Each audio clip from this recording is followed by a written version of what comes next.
Boomer, welcome to the Health Path podcast. It's really nice to be able to connect. Alex, this is a pleasure. I've heard a lot about you from probably a lot of mutual friends, and so uh, fantastic time to connect. And I hope, because now we're able to travel, I hope we can do it in person soon. Yeah, absolutely. That would be amazing. So, I'm familiar with a little bit of your journey. I've listened to you on various podcasts, and I was really drawn to having a conversation with you. I think partly because of the way you approached your health issues, if I call it that for now. So, are you happy to start just by sharing a little bit of your journey, and we'll see where the conversation takes us? Absolutely. And, if I go through the whole journey, it could take this entire podcast, but let's see if I can do something a little bit truncated for the audience. Uh, Growing up, I had this interesting dichotomy at home where my mother was a yoga teacher and one of the early adopters of meditation before meditation was trendy, right? And my dad, this is the 90s, by the way, so before the App Store was really a thing. And my dad worked in finance, and he was one of these incredibly disciplined people who really instilled that level of discipline, but also a particular work ethic. I knew from a very young age that health was a very important part of performance, and eventually that led me to work in Wall Street. And so I worked in Wall Street and also moved to Singapore. Uh, Over that time period, and if you think of every story you've heard about bankers, whether it's staying up all night to finish something, to being stressed off the hill, to being alcoholics or other substance abusers, they're absolutely true. But certain people kind of figure out how to balance that. And my way of balancing it was exercise and diet. And I bring that up because I didn't really know what I was doing, but it just helped make me feel better. But my form of exercise was CrossFit and other high intensity sports. My form of nutrition was whatever the diet that the Huffington Post recommended at that time, right? And so I was certainly ketogenic for a number of years. I was paleo for a number of years. I was vegetarian for a day. And that gets into a whole nother background about my growing up in competition barbecue. But I say all of that because over this time, I was also into this very esoteric forum, which is now broadly known as the Quantified Self Institute. And so I was interacting with people like Bob Troya and all of these N of one people who were really interested in taking down spreadsheets or whatever data they could about themselves to optimize their life. And, my 20s, that goal looked very much like, how do I sleep less, work more, and look good naked? And those were the three things that I cared about. Um, and I was very good at most of those. Uh, but there came a time when I was 30 years old where I finally found this doctor. His name's Stephen Tucker. He's a friend of mine in Singapore who would order any lab that I wanted. And so I could not only have, uh, you know, what were some of the devices back then? I could only have my devices going, but I could also order whatever lab I wanted from him. Now, keep in mind, it's Singapore, so there's a limit as to what was available. And so for my 30th birthday, I ordered the kitchen sink of labs. One of those was a coronary artery score for calcium. And so essentially what it is think of it simplistically as a picture of your heart to look for presence of calcium in any of your arteries.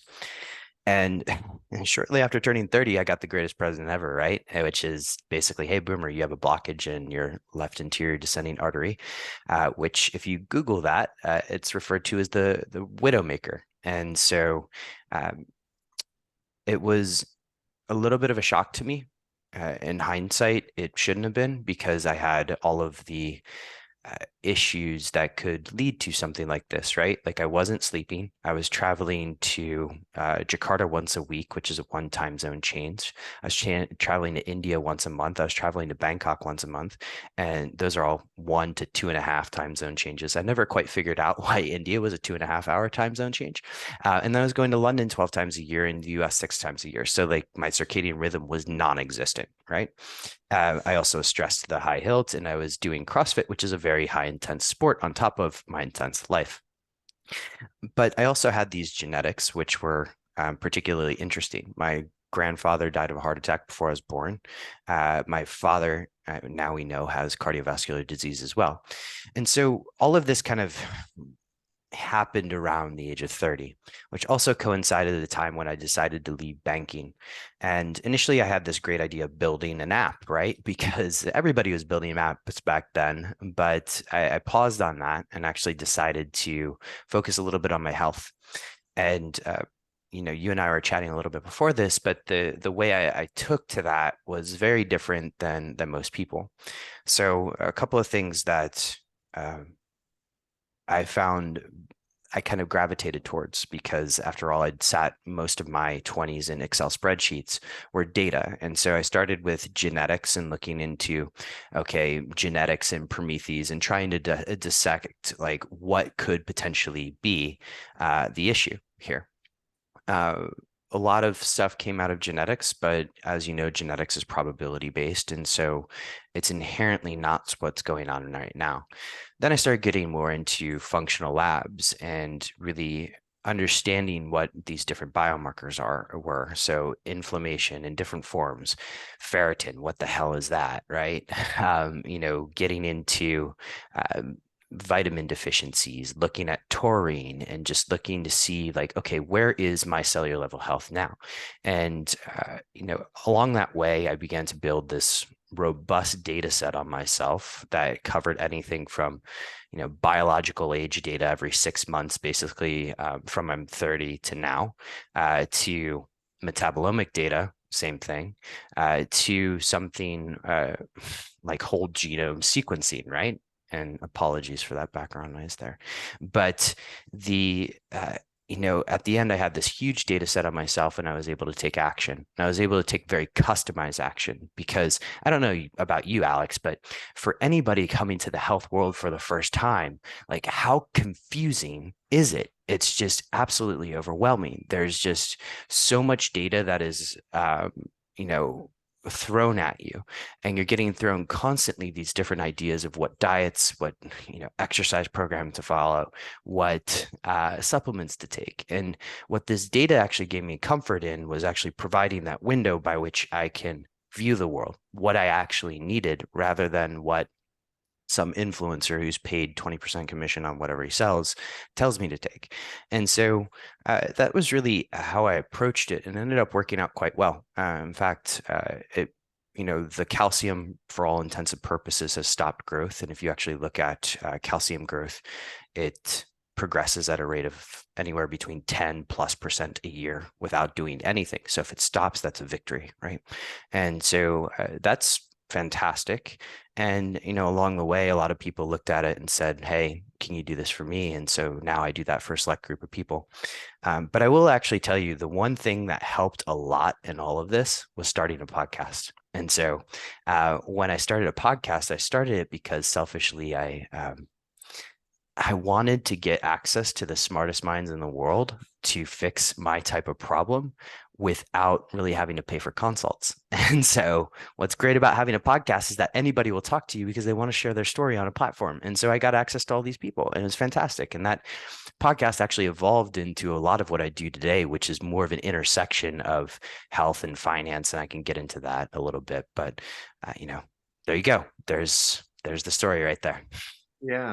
And I think that's brilliant. We spoke before we started our conversation around mindset and the importance of it within the healing process. And one of the things that I really love about that story, your story, is that kind of mindset approach you took. And I said off air how sometimes, very understandably, we can get in this kind of rut whereby we're constantly looking for the problem. And we think there might be a cause to our chronic health issues. And that kind of thing, I think, can spiral out of control a little bit, where we spend years trying to find the problem rather than just cultivating health and resilience through some of these interventions that we know can work, Yeah. or by choosing the tests that are going to help us personalize that process a little bit more for us. So I guess a question from what you've shared there would be, are you happy to share and comment on some of the things that you felt were most helpful within your journey? Oh, of course. And we can take this one of two ways because there's going to be an elephant that I'm going to let out here in a little bit. And so let's see what happens. Um, so let me kind of go with your question here for a second, Alex, because I think there's a very good point in there. And I've seen this in numerous people, right? Where you get diagnosed with something, and it's a shocking moment, right? Like I'm being told at 30 years old that I have the number one preventable cause of death in the world, right? Growing in my heart, and there's a moment there where some people will pause and retreat, meaning they'll take that diagnosis and they'll walk around with a label for the rest of their lives, and that's okay. Or you can take it and say, okay, what can I do with this? I don't certainly my posture was more, I don't certainly want to give up my high performance life to go. And I've personally nothing against statins. It wasn't the right thing for me, but to go take a statin and do cardiovascular exercise and hope that I get a heart attack only after the age of 40 or something, right?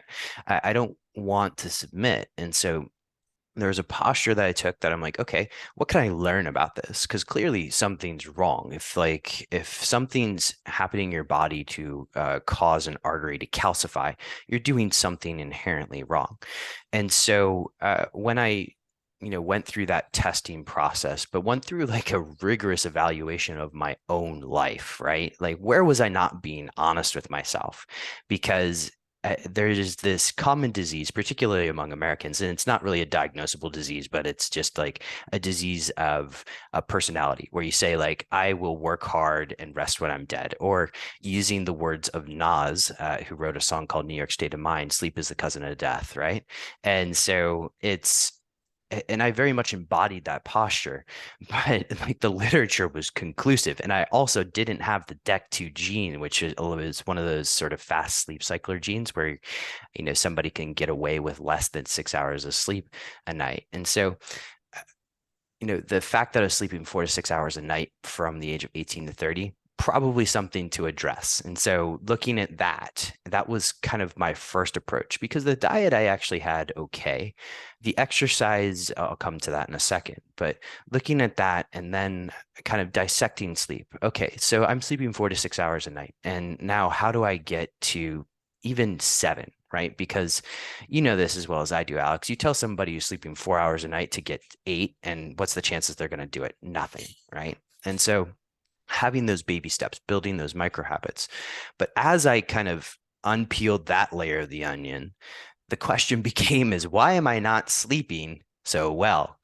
And so for me, that was actually dealing with stress, right? And so I've had a lifelong friend in anxiety. And so it's always been Santa's little helper that sits over here, right? And anxiety is a great motivator for me to do incredible things in my career and to do incredible things in business. But it's not very helpful when it comes to getting sleep, but also as an entrepreneur, because you're constantly faced with stress anyway. And so really looking at that anxiety, that stress, and saying, okay, how do I unpack this? And, some of the things that actually are very, very helpful. I think first and foremost, meditation and just adopting a meditative practice. I was a meditator for a long time, but actually being more diligent about it. Ray Dalio always says that a person who says that they meditate is a person who meditates probably 33% of the time. But, for myself, it became more of a ritual, right? Like not even just I have my daily meditation, of course, where you do a formal sitting practice, but even doing walking meditations and kind of incorporating that in your life.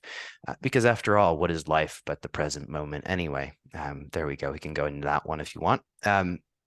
But also in terms of meditation, or after meditation, there's things like breath work and exploring that whole world of breath work. Like, am I able to even breathe properly? And I have this image permanently imprinted in my head of a client of mine who she was so stressed that she would always breathe into her upper chest, and you can just see it in her. And that is the image I have of like what not to do. And then you look at, I mean, you're a new father, right? And so you look at a baby and how a baby breathes, and that's sort of the natural way that you want to breathe. So I actually take a guidance from my nephew in many ways on how to breathe better. And so you have meditation, you have breath work. There's other things like journaling, et cetera. But I think what actually moved the needle the most was psychedelic therapy. And so I explored that ad nauseum. I still am. And so it's been incredibly helpful in my life, not only microdosing, but using larger doses in a therapeutic setting. I'm not saying I go to a club here in Amsterdam and get high on MDMA. What I'm actually using these as is a tool in association with a therapist to help really bring that presence, that awareness, that enjoyment into everyday living. And so those are kind of really the three barometers or three big levers that I pulled. Uh, Exercise, making sure that that was more rational. Because if you think about stress as a bucket, stress comes from all sides. And making sure that as that bucket fills, you're not contributing to it with something that's supposed to be helpful for you. So making sure that the exercise equals the stimulus that I'm able to respond to. So those were all very, very helpful. But it was the way that I started to unpack things like sleep, like the stress. We can get into environment as well, but I think stress was the big one for me. Mm. And I think stress, like many of these things, I guess, ultimately, but our relationship to it really dictates how we're going to shift. Because I was speaking to a new client yesterday who is at a point where he's aware that there is some kind of addiction to stress. And in fact, he said that when he's not stressed, he feels like something's wrong. Yeah. Um, and there's that kind of nervous system, which is just happy and comfortable actually in that kind of fight or flight response. Mhm. So is there anything that you can share around that? I'm kind of fascinated by how we relate to these different things. Yeah. It's interesting because you ask a very simple question, and now like my mind's exploded into all these different directions. Uh, so you're absolutely right. In many ways, perception of stress is one of the key triggers of your nervous system, right? And so, stress, if it's manageable and even slightly out of your capacity, can induce flow states. And I don't know about you, Alex, but like that's one of the most beautiful experiences of living, right? Like you're completely present, you're doing something challenging, and nothing can get in your way. And so, using stress in that manner can be incredibly useful, but really just taking that stress and um, reworking perception takes time, right? And so, again, it's something that you can tell somebody and you can say, look, I bet you that half of your issue with stress is your perception of stress. But the person on the other end of that is like, okay, what do you mean? And so, one of the actual key things for me that I got out of meditation pretty early on was that power of pausing, right? And so, I was taught meditation originally by my mother, and then I paid a lot of money to get somebody to teach me transcendental meditation, which I no longer use. And now it's sort of evolved in sort of this non-dualistic Bonzog Chen meditation. And what meditation eventually taught me was this power of pause. And so, and Viktor Frankl actually says this in his book, right? Between receiving something and acting on something, there's a moment where you have control over the response. And again, like I'm horrible at quoting books, but you can go and look at Viktor Frankl's work there, and you can see that power of pause actually allows you to observe, okay, is this indeed a stressful situation? Or, is this going to be something that will pass? And so that's helped a lot.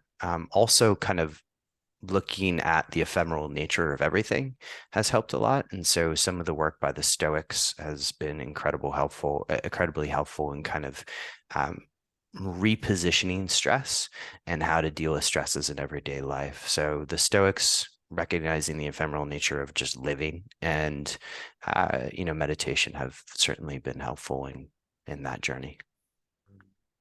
Yeah, I think that's a great perspective on it ultimately. And I think the more that I speak with people and the more that I sort of read and learn, I think the more in some of these situations we need to be considering compassion and kind of a softness and gentleness to the healing process. Mm-hmm.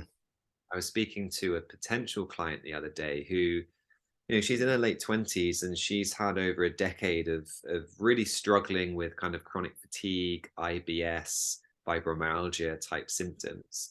And those are things that are quite hard to get yourself out of, right? But good on her for reaching out, right? Yeah, and we kind of were having a chat, and she's well enough now that she's going traveling to Australia in January, and she doesn't know for how long. It could be up to a year based on her visa. But there was definitely a degree of anger and resentment that she had lost 10 plus years of her life, or certainly Mm-hmm. she wasn't living the way that she wanted to. And it kind of initiated just a little bit of a conversation around how the healing process, at least sometimes, I think, requires a degree of processing grief Mm-hmm. at the time, because, we are likely going to be saying goodbye to a part of ourselves, or a way that we're interacting with the world, etc., that kind of led us to being in that situation in the first place. So Yeah. there's that. Did you feel that there was almost a bit of an identity change that was required through this process for you? Oh, so much. I mentioned earlier that whole posture that I had for a living, right? Which was, sleep is the cousin of death. And I like that Nas song, and every time I hear it, I kind of chuckle a little bit now. But there's some other people that took that posture, one of which used to be the president of the United States. And so it's the identity shift has been, I mean, a fantastic one. And I actually spoke at the Biohacker Summit here in Amsterdam recently.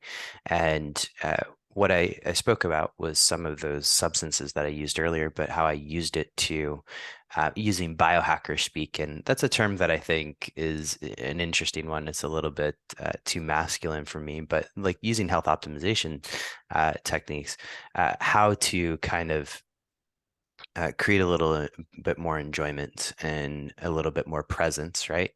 And what I called it was the 1 cent solution for enjoyment and presence. And what was interesting about um, the whole identity shift, it was actually more of a value shift than anything. So let's look at breaking down anxiety, and my anxiety in particular.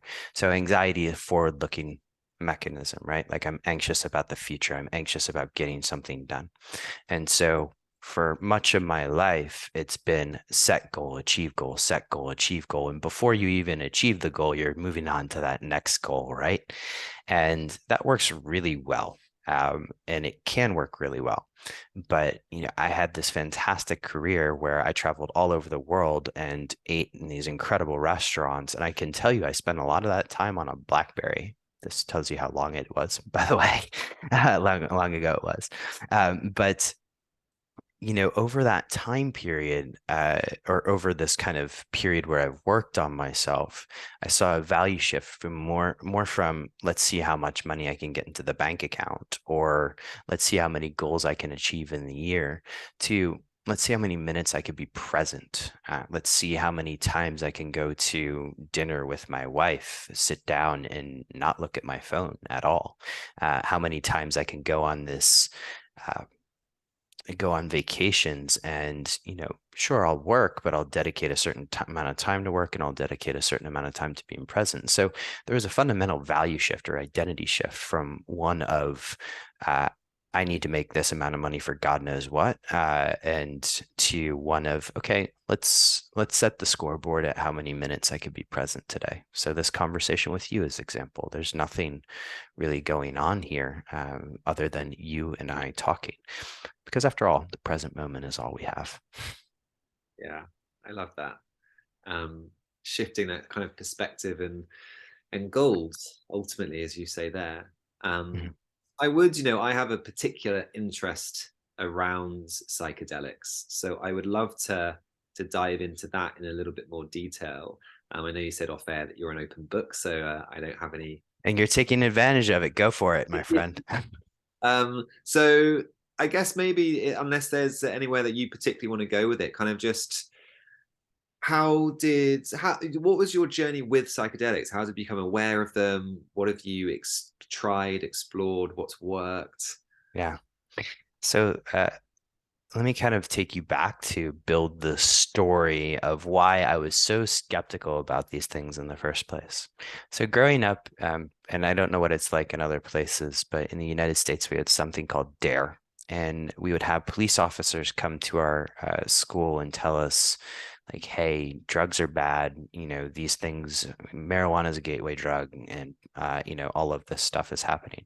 And to a certain extent, that they're absolutely correct. Like, if you take these things below a certain age, it can affect how your brain grows. And usually that age is somewhere around 26. But again, talk to your doctor first here.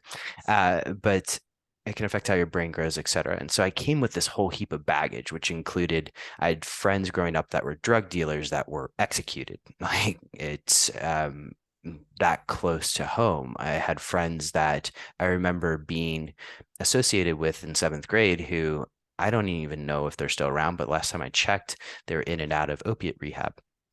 And so I came with this whole host of baggage, uh, which was interesting when I first started hearing more about psychedelics a number of years ago coming into the mainstream. There were people like Tim Ferriss loosely talking about their experiences with it.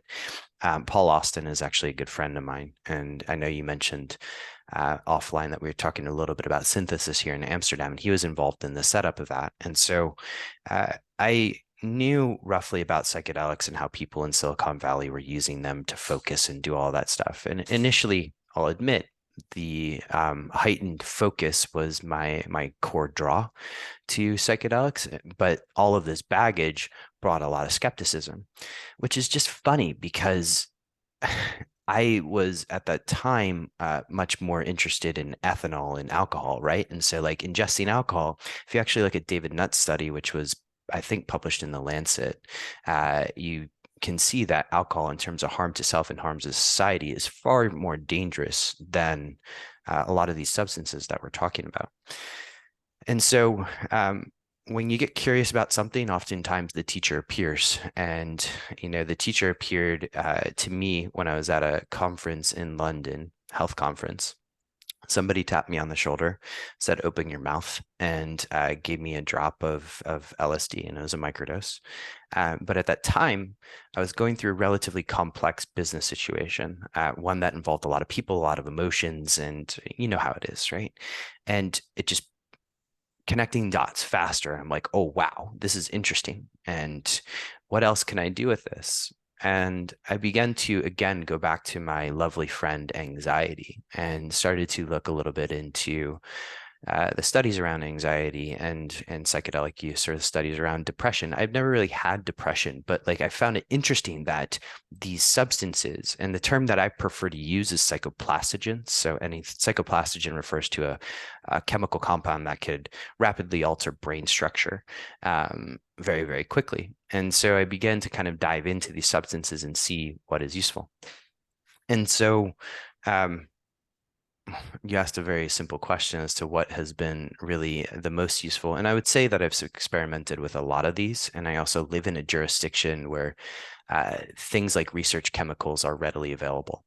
And so if you have like three broad classes of these, and Sasha Shulgin and Anne Shulgin wrote two books on this. And so Pical and Tical, so phenethylamines I had known and loved, and tryptamines I've known and loved. And so phenethylamines, cathinones are largely stimulative, and you can think of these as sort of entactogens or pathogens.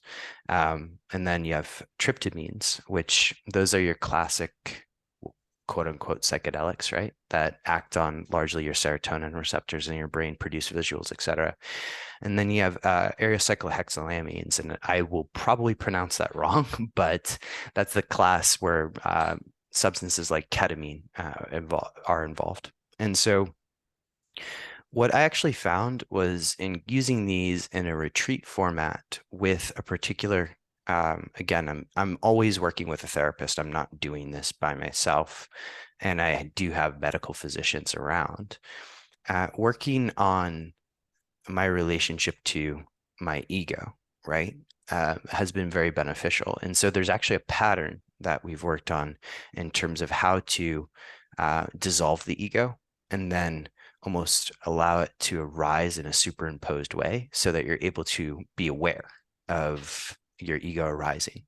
And what that actually does when you take it back to everyday living is allows you to recognize when you're not being present, when you're being drawn into some sort of emotional state, which for me is particularly anxiety. And so that pattern of using these substances to dissolve and then super grow is probably not the right word, but like grow your ego has been very, very helpful. So that's a pattern that we observed that's very, very helpful, not just for me, but for others. The other thing that you asked about what molecules have been particularly helpful. For me, it's become very, very clear that ketamine is incredibly helpful at providing that tabula rasa moment. So, Alex, you run a business, right? You've got a newborn. To say that stress isn't around you is probably a little bit of a, would be a little bit of a fable, right? And so, or a tall tale. And the same with me. Like I run two companies, I have a couple of my own. And so it's, stress is ubiquitous. And again, it's sort of how do you build that relationship with stress? How do you build the distance by which you can observe either stress growing or an emotion growing, a particular pattern arising? And, sometimes that can become, it can boil over using that analogy, that stress bucket. And when it boils over, I found ketamine to be incredibly helpful in hitting a reset button in many ways. The other cool thing about ketamine as a property is that I mentioned earlier the term psychoplastogens. So these do alter brain structure. And in the case of ketamine, it leads to dendritic growth. And so my particular pattern with ketamine allows me to learn complex information very, very in a particular period where my brain is more apt to doing so. And so when I do my ketamine resets, I make sure to also carve a lot of time for learning afterwards. And that can alter behavior, right? So if you're, you know, your energy goes where your attention flows, right? And so in these instances, if I'm ingesting information around, let's say, Taoism or the Tao Te Ching, rather than watching violent movies, my behavior can change, my reactions to the world can change. And it's inherently better for me to be able to observe and let things pass by, or as the Taoists say, wu wei, or that's effortless flow, rather than to try and control everything. And so I found ketamine to be very, very helpful in that sense. Interesting. Yeah, and I think in certainly from an I guess an evidence-based perspective, the classic psychedelics like psilocybin certainly have a similar property there, that kind of neuroplastic Yeah. post-ceremony opportunity to change behavior, basically. Or DMT and neurogenesis, right? A lot of these substances, and I'm not saying that like you should be using these to hack your IQ, right? But you can if you want, no judgment there. But there's a lot of properties to these substances that we're only just learning about, right? And it's very, very exciting. Yeah, no, it is. I think I I honestly think that psychedelics and breath work can be some of the most profound. Um, I always struggle with the words when we talk about psychedelics, but in therapies, interventions, tools for those with chronic health issues, Yeah, because of partly because of what you've just described there, but also so many of us, especially going through and struggling with chronic health issues, we can get so in our heads. yeah, One of the beautiful things that I think psychedelics and breath work and other forms of body work can do is they can help get us out the head and into the body yeah. and provide an opportunity for some clarity around these behaviors are driving some of this or whatever else might come up. Absolutely. It's you mentioned chronic health issues, and I'll just share a story because this is a friend of mine, and I can't I don't know quite how this works. So full disclosure, like this isn't randomized control trial. There's been 10,000 people that have done this, but uh, she went through an experience when she was younger where there was a lot of trauma. There was, a childhood friend who took advantage of her essentially, and as a result, she's had Crohn's most of her life. But um, the woman decided to go find MDMA therapy, and after a couple of sessions, it went away.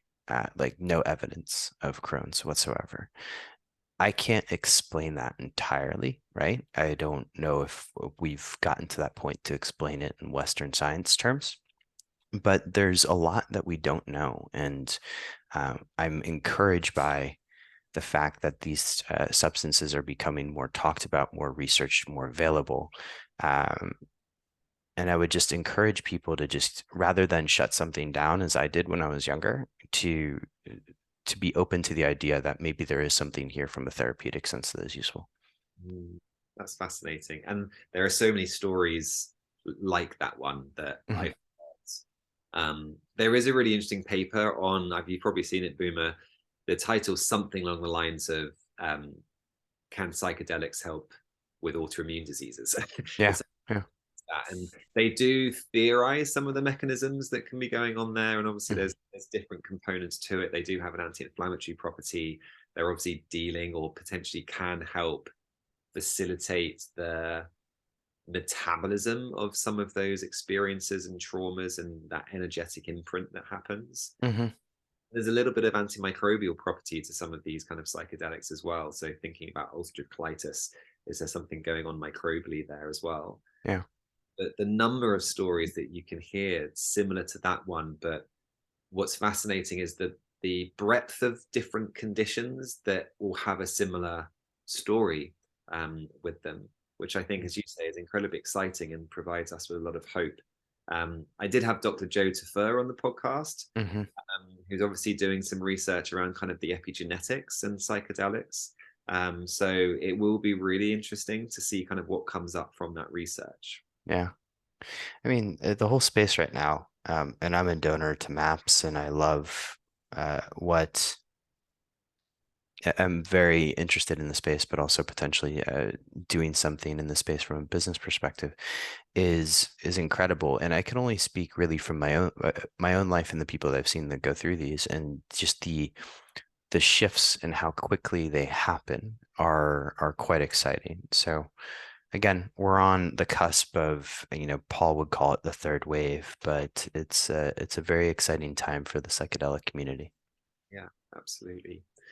I'm mindful of time, Boomer. So, is there anything that you would like to conclude with? Anything that you'd like to emphasize, or something that we haven't yet touched on that you just want to quickly add to the conversation? Sure. I mean, look, there's so much stuff that we haven't touched on that it probably warrants another conversation, Alex. Like we could talk about the nonprofit work we do, transcriptions, etc. But what I love about you and what I love about what you enable people to do is to get access to tools by which to make health relatable. And what I mean by that is measurement. And so, anybody who's listening to this right now, you asked a very pointed question at the beginning, like how did you get started in this and what were sort of the patterns that helped you the most? And measurement was by far the thing that helped me the most. Just being able to get a handle as to what some of these cellular level deficiencies were, what some of those lovely bacteria overgrowths that you get sometimes in your gut are.